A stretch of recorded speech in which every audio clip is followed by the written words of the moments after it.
I'm very satisfied po. Oh, Almost 2 years po. sobrang sulit talaga sa hair niya. So, ang customer natin today is regular client na natin si ma'am. Tapos, nag-fashion color siya dati at umabot siya ng 2 years mahigit yung hair niya.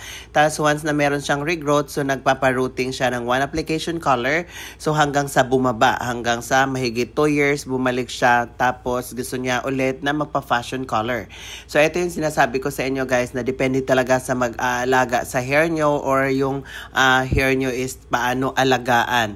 Tapos, pag naka-fashion hair color kasi kayo, kailangan nyo na meron siyang purple shampoo and purple conditioner. At depende na rin sa hair color nyo. Meron siyang low maintenance at meron siyang with maintenance na high maintenance talaga.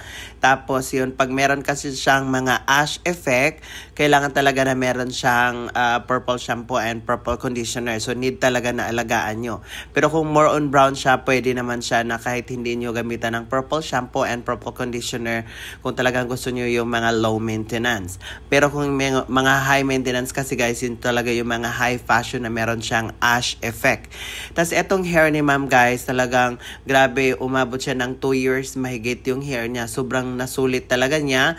Tapos hanggang sa sobrang haba na talaga. So gusto niya talaga mapagupitan na. Tapos yun, ma-fashion color ulit. So yun yung pinaka before at ito yung pinaka after.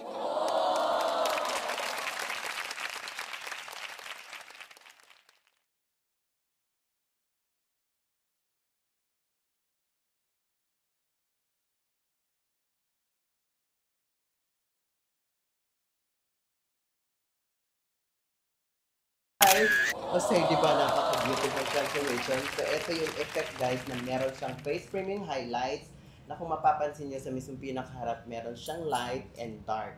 So ito yung pinaka-importante na once na kahit wala tayong makeup or wala tayong nilagay sa mukha is talagang meron siyang dating yung illusion ng hair. So ito guys, nilagyan din natin ng face framing layer sa mismong pinakaharap para once na i-style na siya, so nagpa-fluffy yung pinaka-hair niya. Diba kasi mas maganda kasi meron siyang volume sa hair. So iba kasi ang effect.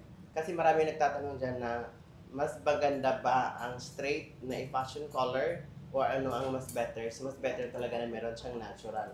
Kaya kung makikita nyo sa lahat ng mga effect na sa Facebook is kina-curl talaga dahil mas maganda kung meron tayong natural wave, diba? So eto guys, hindi talaga kayo masatisfied kung hindi natin tatanungin yung client kung satisfied ba sila. So, satisfied ka naman sa transformation natin for today, ma'am? Yes, ma'am. Very satisfied po. Oh, so ilang years na yung hair mo, ma'am, bago na naman binalik dito? Almost 2 years po. O, diba? Imagine, guys, no, sobrang sulit talaga sa hair niya. Dahil kahit humaba siya na within 2 years, as in maganda pa rin. Diba? So, nag-reconnect na kami dahil 2 years na as in sobrang haba na yung virgin hair niya. So, yun, thank you so much, ma'am. Thank you.